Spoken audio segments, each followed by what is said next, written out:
Assalamualaikum, selamat pagi, selamat sejahtera buat kita semua. Om Swastiastu, Namo Buddhaya, salam kebajikan. Apa kabar ibu-ibu semuanya? Alhamdulillah, baik, sehat. Masih semangat? Masih semangat. Alhamdulillahirabbil alamin. Puji syukur kita panjatkan kepada Ilahi Robbi, Tuhan yang Maha Esa. Karena di pagi ini kita masih diberikan kesehatan dan kekuatan, sehingga kita masih dapat berkumpul di kegiatan in-house training program sekolah penggerak. Oke. Nah, baiklah ibu-ibu, di sesi ini kita akan mempelajari atau membahas tentang prinsip dan prosedur alur tujuan pembelajaran. Di sesi sebelumnya kita sudah mempelajari tentang capaian pembelajaran, tentang pendidikan yang memerdekakan dan profil pelajar Pancasila. Namun sebelum kita mulai membahas, minta bantuannya kepada Ibu Arisa untuk memimpin berdoa terlebih dahulu. Silakan Ibu Arisa.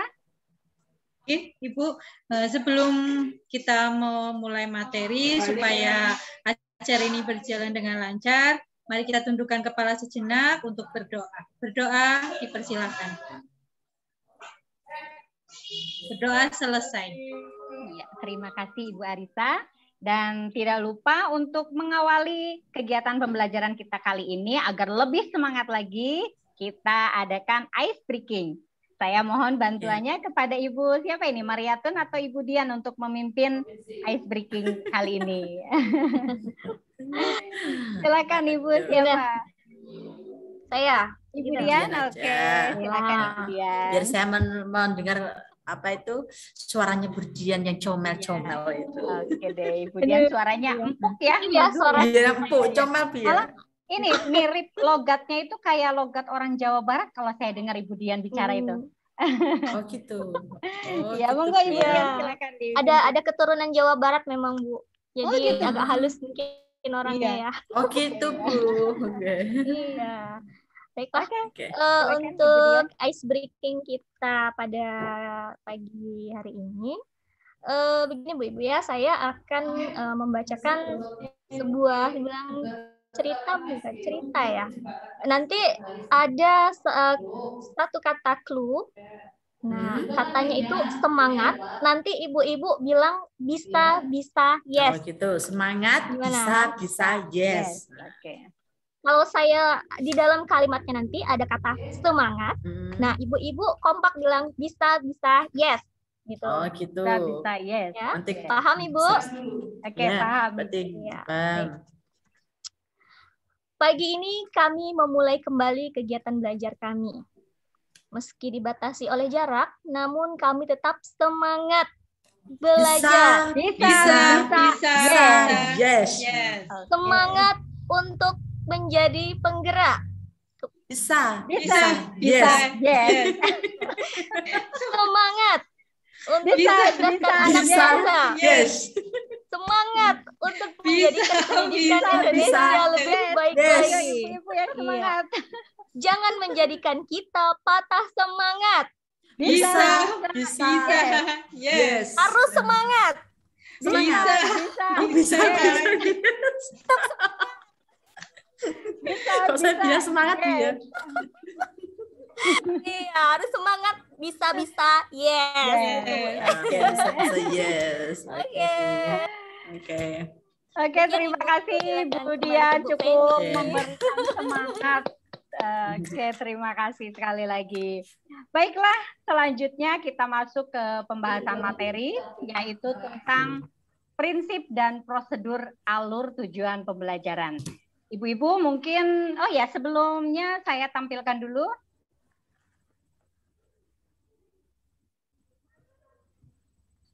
Ya, sebentar ya Ibu-ibu. Nah, bagaimana Ibu-ibu sudah terlihat slide-nya? Sudah Bu. Alur tujuan pembelajaran. Nah, kalau dilihat dari judulnya saja, mungkin di dalam benak ibu-ibu sudah tergambar materi apa selanjutnya yang akan kita bahas.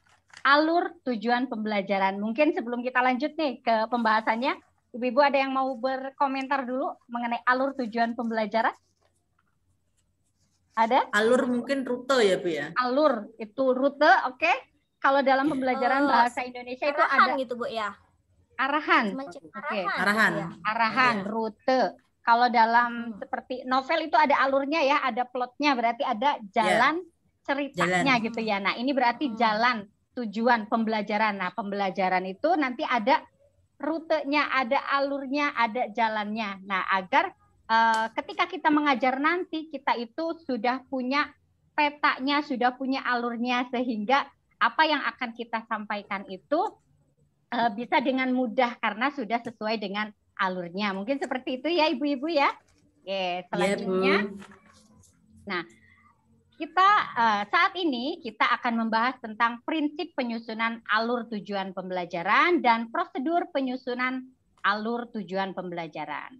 Nah, di sini ada 7 prinsip penyusunan alur tujuan pembelajaran. Di antaranya yang pertama yaitu sederhana dan informatif. Perumusan ATP dipahami oleh penulis sendiri maupun pengguna atau pembaca. Ini mungkin yang dimaksud dengan sederhana dan informatif. Sederhana maksudnya agar mudah dipahami oleh si penulis maupun si pembaca. Hal ini dapat dilakukan dengan menggunakan istilah atau terminologi yang umum dan tidak bermakna ambigu atau tafsir ganda, atau bisa dengan kata lainnya multitafsir ya. Untuk penggunaan istilah khusus, penulis dapat menyertakan penjelasan secukupnya dalam bentuk glosarium. Selanjutnya yang kedua, esensial dan kontekstual. Memuat aspek pembelajaran yang sangat mendasar atau penting, yakni kompetensi, konten, dan hasil pembelajaran. Selain itu, juga mempertimbangkan penyediaan pengalaman belajar yang relevan dengan kehidupan atau dunia nyata berupa aktivitas yang menantang, menyenangkan, dan bermakna. Ini yang dimaksud dengan esensial dan kontekstual. Selanjutnya berkesinambungan. Jadi penyusunan alur tujuan pembelajaran juga harus berkesinambungan. Antar fase dan antar tujuan pembelajaran saling terkait dan merupakan capaian secara runtut, sistematis, dan berjenjang untuk memperoleh CP. CP itu capaian pembelajaran yang telah ditetapkan dalam setiap mata pelajaran. Penyusunan dilakukan secara kronologis berdasarkan urutan pembelajaran dari waktu ke waktu. Jadi berkesinambungan di sini maksudnya antara kegiatan pembelajaran yang sebelumnya itu ada hubungannya dengan pembelajaran berikutnya. Jadi dari waktu ke waktu itu berkesinambungan, ada kaitannya. Selanjutnya mengoptimalkan 3 aspek kompetensi. Mengoptimalkan 3 aspek kompetensi yaitu pengetahuan, keterampilan, dan sikap yang berjenjang selaras dengan tahapan kognitif. Mengingat, memahami, mengaplikasi, menganalisis, mengevaluasi, dan mencipta. Serta dimensi pengetahuan atau faktual, konseptual, prosedural, metakognitif. Pengoptimalan juga dilakukan pada penumbuhan kecakapan hidup yang di dalamnya terkandung atau ada kritis, kreatif, komunikatif, dan kolaboratif. Serta P3, beriman, berkebinekaan global, bergotong royong, kreatif, bernalar kritis, dan mandiri. Oh ya, di sini ada kata-kata P3. Itu maksudnya apa ya, ibu-ibu ya, P3? Profil pelajar Pancasila. Nah, ya, jadi di dalam saya ingatnya kok P3. Saya ingat tadi P3K itu apa Ibu? P3 iya. Iya, P3K saya kira. Iya, sekarang tahu ya Ibu-ibu ya, P3 yang dimaksud di sini adalah profil pelajar Pancasila. Pelajar Pancasila. Iya, prinsip selanjutnya yaitu merdeka belajar. Prinsip utama penyusunan ATP ya atau alur tujuan pembelajaran adalah pemahaman istilah merdeka belajar. Nah, ini yang sedang booming di telinga kita ya, merdeka belajar. Nah, yang sering sekali digaungkan oleh Menteri Pendidikan kita saat ini ya, yaitu merdeka belajar. Di dalamnya ada memerdekakan siswa dalam berpikir dan bertindak pada ranah akademis dan bertanggung jawab secara moral. Memfasilitasi dan menginspirasi kreativitas siswa dengan mempertimbangkan keunikan individualnya. Atau di dalamnya kecepatan belajar dan gaya dan minat. Berikutnya mengoptimalkan peran dan kompetensi guru dalam merumuskan perencanaan dan pelaksanaan pembelajaran. Oke. Selanjutnya, operasional dan aplikatif. Perumusan ATP memvisualisasikan dan mendeskripsikan proses pembelajaran dan penilaian secara utuh yang dapat menjadi acuan operasional yang aplikatif untuk merancang modul ajar. Nah, ini sudah ke arah modul ajar ini. Berarti rumusan ATP ini nantinya dipakai dalam oleh pendidik dalam merancang modul ajar. Ya. Selanjutnya adaptif dan fleksibel. Ya. Sesuai dengan karakteristik mata pelajaran, karakteristik siswa dan karakteristik satuan pendidikan serta mempertimbangkan alokasi waktu dan relevansi antar mata pelajaran serta ruang lingkup pembelajaran yakni intrakurikuler, kokurikuler dan ekstrakurikuler. Nah, ini diantaranya prinsip penyusunan alur tujuan pembelajaran. Sebelum kita lanjut ke pembelajaran selanjutnya yaitu tentang prosedur penyusunan alur tujuan pembelajaran, ada yang ingin ditanyakan atau sudah jelas semua ini Ibu-Ibu? Tentang 7 prinsip penyusunan alur tujuan pembelajaran. Kita mulai lagi dari atas sebelum kita lanjut ke prosedur. Sederhana dan informatif. Sudah cukup jelas Ibu-Ibu? Sudah, Bu. Sudah? Coba saya akan tanyakan kepada siapa ini? Ibu Arisa dulu ya. Menurut Ibu, apa yang dimaksud dengan sederhana dan informatif tadi, Bu? Gimana, Bu? Sederhana, prinsip penyusunan alur tujuan pembelajaran. Iya. Prinsip alur tujuan pembelajaran itu harus dibuat sederhana, tetapi informatif, memuat informasi-informasi yang dibutuhkan, tapi harus tetap sederhana di situ, bukan berarti disingkat, bukan berarti harus, tapi bisa dipahami. Bisa dipahami. Intinya sederhana dan informatif ini mudah dipahami, baik oleh si penulis maupun oleh si pembaca alur tujuan pembelajaran tersebut. Gitu ya, Bu ya. Yang kedua tadi esensial dan kontekstual. Apa yang dimaksud dengan esensial dan kontekstual di sini? Ayo, Ibu-Ibu, esensial dan kontekstual. Apa maksudnya? Lebih ke pengalaman belajar yang relevan dengan Bu Mariatun, jangan ragu-ragu. Ya. Gimana, Bu Mariatun? Ya, mungkin lebih ke itu, Bu. Pengalaman belajar yang relevan, mempertimbangkan penyediaan pengalaman belajar yang relevan oleh peserta didik di dunia nyata berupa aktivitas yang menantang, menyenangkan dan bermakna. Yang menantang. Sesuai dengan konteksnya, ya. Dan bermakna. Oke, terima kasih Bu Mariatun. Selanjutnya ada berkesinambungan. Mungkin Bu Dian Puspita mau menambahkan. Silakan Ibu. Berkesinambungan ini maksudnya bagaimana Ibu? Berkesinambungan itu saling ini Bu ya, saling terkait. Saling terkait antara setiap mata pelajaran itu ada saling terkait. Misalnya dalam dalam proses pembelajarannya itu disusun strategi pembelajaran, mode pembelajarannya, tujuan pembelajarannya itu nanti sama-sama dengan guru-guru mata yang lain membuat suatu proyek gitu. Jadi ada keterkaitannya. Ada keterkaitannya. Oke, itu yang dimaksud dengan berkesinambungan. Iya. Selanjutnya, pengoptimalan 3 aspek kompetensi tadi yang di dalamnya ada profil pelajar Pancasila. Pokoknya kalau P3 aja ditambahin K ya.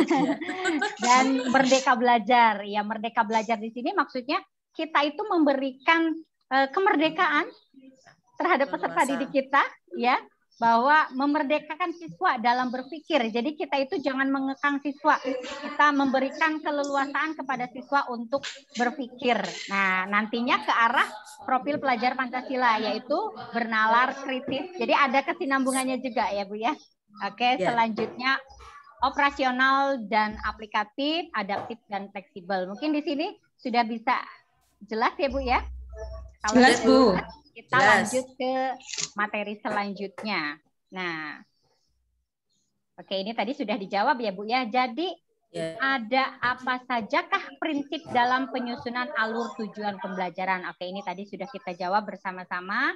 Kita langsung saja ke prosedur penyusunan alur tujuan pembelajaran. Di mana prosedur penyusunan alur tujuan pembelajaran juga ada 7 langkah. Nah, di sini yang namanya prosedur itu berarti langkah. Prosedur penyusunan alur tujuan pembelajaran berarti langkah-langkah penyusunan, langkah-langkah dalam menyusun alur tujuan pembelajaran tersebut. Di mana yang pertama itu melakukan analisis CP, capaian pembelajaran, yang memuat materi dan kompetensi pengetahuan, keterampilan, dan sikap. Di mana CP ini sudah ditentukan oleh pemerintah, ya. Kalau dulu itu yang sudah ditentukan oleh pemerintah itu namanya silabus. Nah, di kurikulum penggerak ini yang sudah ditentukan oleh pemerintah itu CP atau capaian pembelajaran. Iya, di mana di dalam capaian pembelajaran ini ada 6 fase CP yang sudah ditentukan, yaitu fase A untuk kelas 1 dan kelas 2 berarti tingkatannya sekolah dasar. Fase B untuk kelas 3 dan kelas 4 ini juga masih sekolah dasar. Fase C untuk kelas 5 dan 6 ini juga sekolah dasar. Jadi fase A, B, C ini untuk sekolah dasar atau tingkat SD. Nah, sedangkan fase D untuk kelas 7, 8, 9 berarti tingkatannya SLTP ya Bu ya. Ini kalau SLTP ya, jadi Bu. 1 ini di fase D. Sedangkan fase E untuk kelas 10 dan fase F untuk kelas 11 dan 12. Fase E dan fase F ini untuk tingkat SLTA, SMA maupun SMK.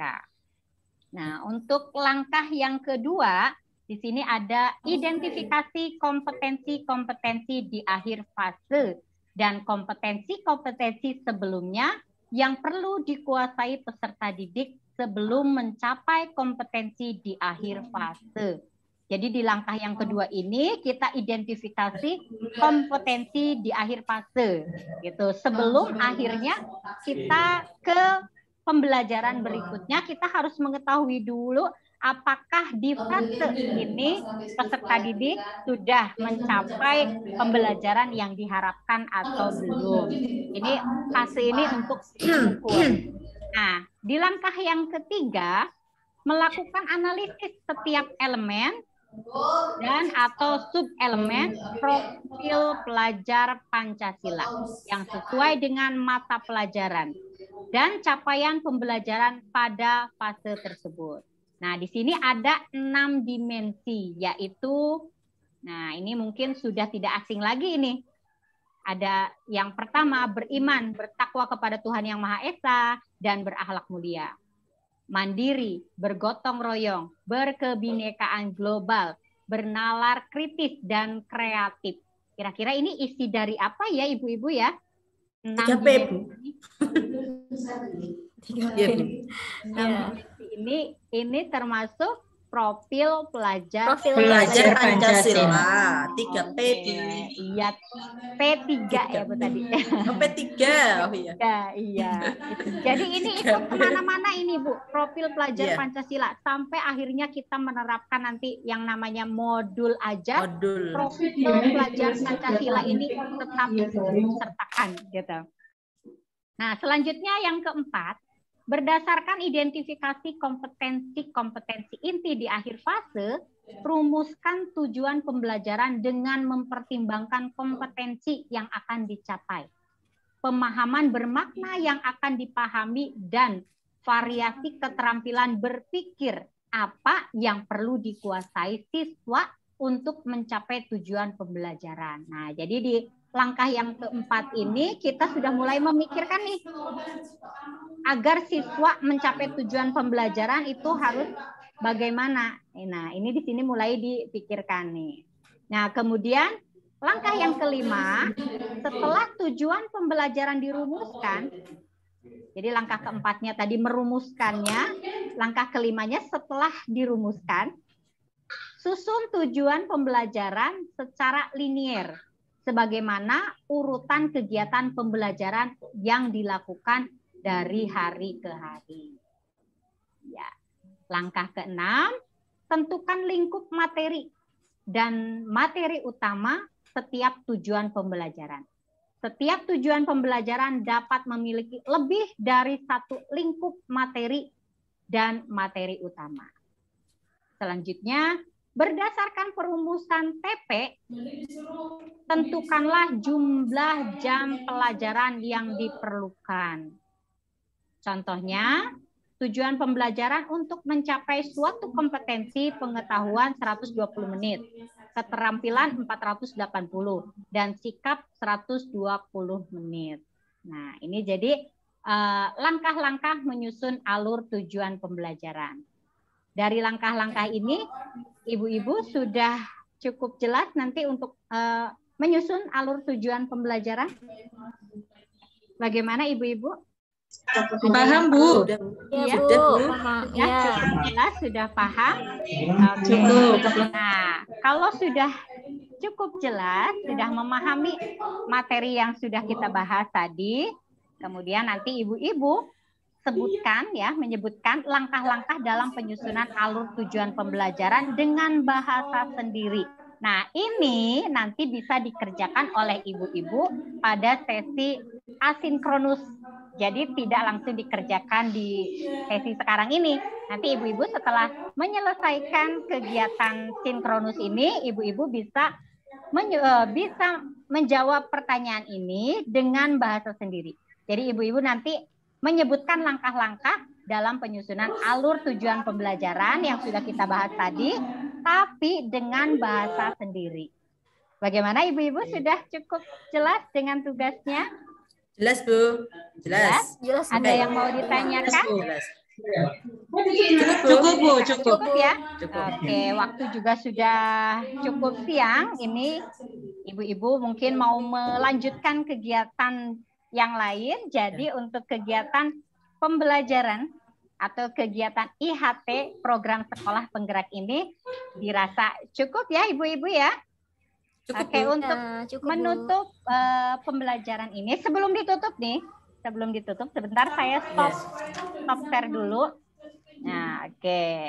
Sebelum ditutup, mungkin dari ibu-ibu ada yang ingin menyampaikan sesuatu, kesan atau pesan ibu-ibu selama mengikuti pembelajaran ini. Monggo, ada yang mau disampaikan pesannya atau pesan apa yang ingin disampaikan, silahkan. Ibu Bukan Arisa? pesannya, Bu. Oh, Ibu Bukan pesan-pesan. Ibu Dian? Mungkin semangat bisa-bisa yes gitu, Bu, pokoknya. Oh, semangat bisa-bisa yes. Iya. Berarti Pokoknya kita pembelajaran semangat bisa-bisa yes. kalau tadi dipimpin oleh Bu Dian, coba sekarang saya ingin memimpin ibu-ibu ya, seperti Bu Dian tadi gitu ya. Kalau saya bilang semangat, ibu-ibu jawabnya bisa-bisa. Bisa yes. Yes. Kita harus bisa, Bu, walaupun Iya. kita belajar, Jadi, kita harus bisa. pembelajaran kita tadi dibuka oleh bisa-bisa yes, ditutup juga oleh bisa-bisa yes gitu ya ibu-ibu ya. Oke, Oke, Bu. semangat ibu-ibu. Oke. Semangat. Bisa Wow, yes. tadi jawabnya apa ya? Bisa yes. Yes. Bisa, Bisa yes. Semangat ibu-ibu. Bisa yes. Yes. Semangat. Bisa, yes. Semangat lagi.